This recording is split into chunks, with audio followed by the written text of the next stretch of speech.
Students, it is my lecture number 3. In this lecture, we are going to study tools of recombinant DNA technology. These are the basic tools which are used in recombinant DNA technology in genetic engineering. They are restriction enzymes, polymerase enzymes, ligases, vectors, and the host organism. We are going to study these tools one by them. And the first tool is restriction enzymes. Restriction enzymes are also called molecular scissors. Students, we have discovered more than 900 restriction enzymes. And interestingly, all these restriction enzymes have been isolated, discovered from bacteria. Only bacteria have restriction enzymes, not the plant cells, not the animal cells. What is the reason behind? Actually, bacteriophage attack bacteria. Whenever bacteriophage attack bacteria, they attack like this.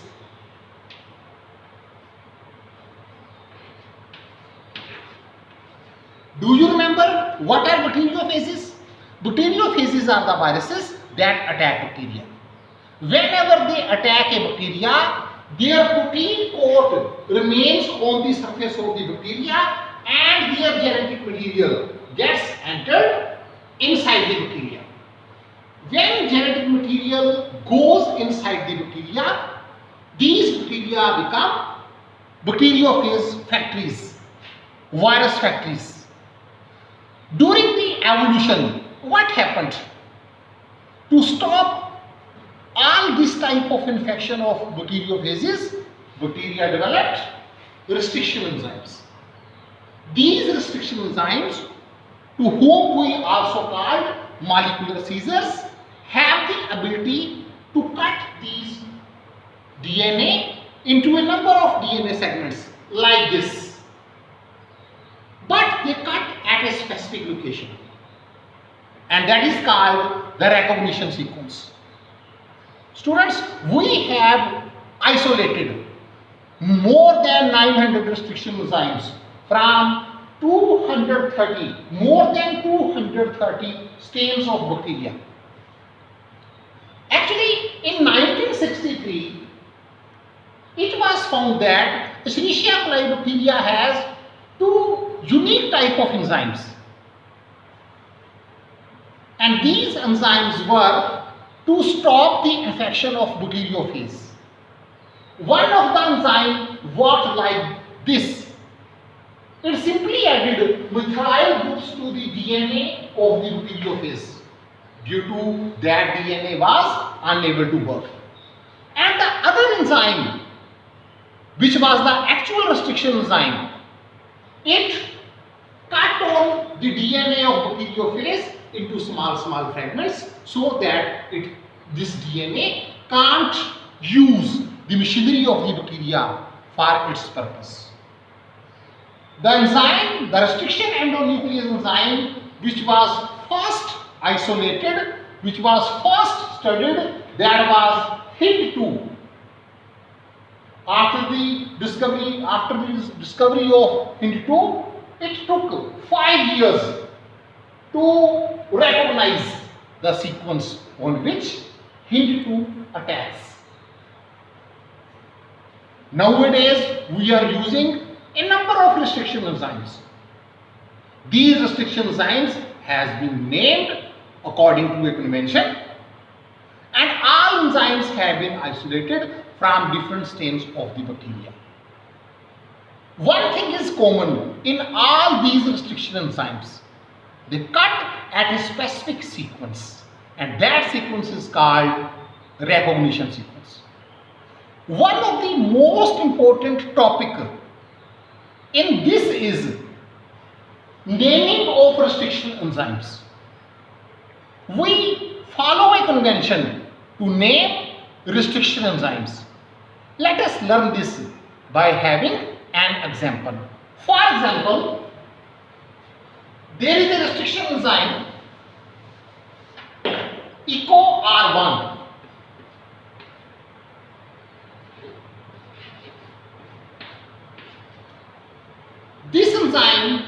this restriction enzyme has been isolated from Escherichia coli bacteria. It has been named according to convention that we follow. Generally, this question is asked in board exams. That is, what is the convention? What is the rule to name the restriction enzymes? And it is like that. The first letter of the enzyme is taken from the genus of the bacteria. For example, in this case, the bacteria is Escherichia coli, from which this restriction enzyme has been isolated. You can see the bacteria is Escherichia coli R by 13. The first letter of the restriction enzyme is taken from the generic name or genus of the bacteria. So E has been taken from Escherichia. Next two letters have been taken from the species coli, and R has been taken from the strain RY, and the Roman number that follows in the last, that is the sequence of discovery. That is, if there is echo R2 also, echo R1 was discovered earlier and echo R2 was discovered later. Students, all these restriction enzymes have specific recognition sequences and they attack on their specific recognition sequences only. For example, echo R1 restriction enzyme attacks at a site that is GAA PTC 5 prime to 3 prime, GAA PTC 3 prime to 5 prime. These type of sequences is called palindromic nucleotide sequences. All restriction enzymes attack on palindromic nucleotide sequences, and the palindromic nucleotide sequence, the recognition site of echo R1 is GAATTC 5 prime to 3 prime and GAATTC again 5 prime to 3 prime. Okay, it is just like a word Malayalam. If you read it left to right, it is Malayalam, and if you read it right to left, it is again Malayalam. These type of sequences are called palindromic sequences. All restriction enzymes have these palindromic sequences where they attack, and these particular palindromic sequences of the respective restriction enzymes are called recognition sites. Whenever they attack on their particular recognition site, they attack like this. Due to sticky ends are created.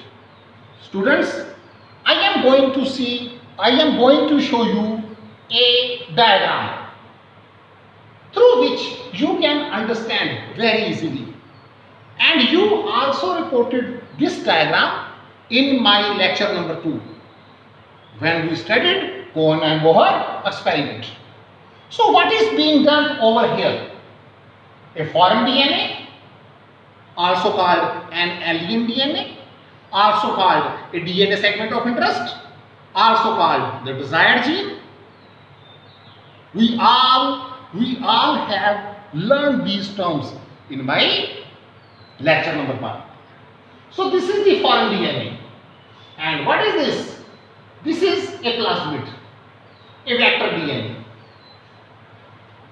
A vector DNA is cut with the help of restriction enzyme, and this foreign DNA also has been isolated with the help of that particular restriction enzyme.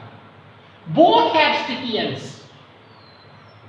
Here DNA ligase is joining the two DNA segments with each other. that is the plasmid and the foreign DNA, and here it forms recombinant DNA. This is the recombinant DNA. The next step is transformation.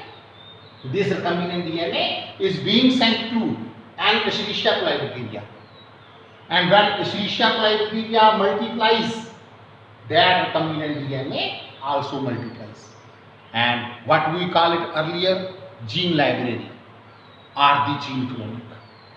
Students, I have one more diagram to show you how this happens.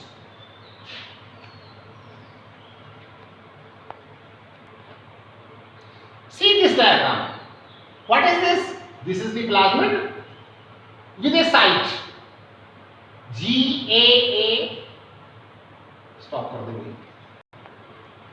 In this diagram, we are going to form a recombinant DNA by using stem restriction enzyme. This is the plasmid, and this plasmid carries a recognition site for a restriction enzyme. Similarly, this is the DNA segment of interest, the alien DNA, the foreign DNA, the desired DNA, and this DNA also has same restriction sites on its margins. When we attack restriction enzyme, plasmid gets opened like this with sticky ends, and similarly the gene of interest also has sticky ends. And the next step is joining of DNA of plasmid with the gene of interest. This is done with the help of DNA ligase. With the help of DNA ligase, the plasmid DNA and the isolated gene get unite with each other to form a recombinant DNA. This is the recombinant DNA, and then this recombinant DNA is transformed into a bacteria where it get multiplied to do gene cloning, gene library. Thank you.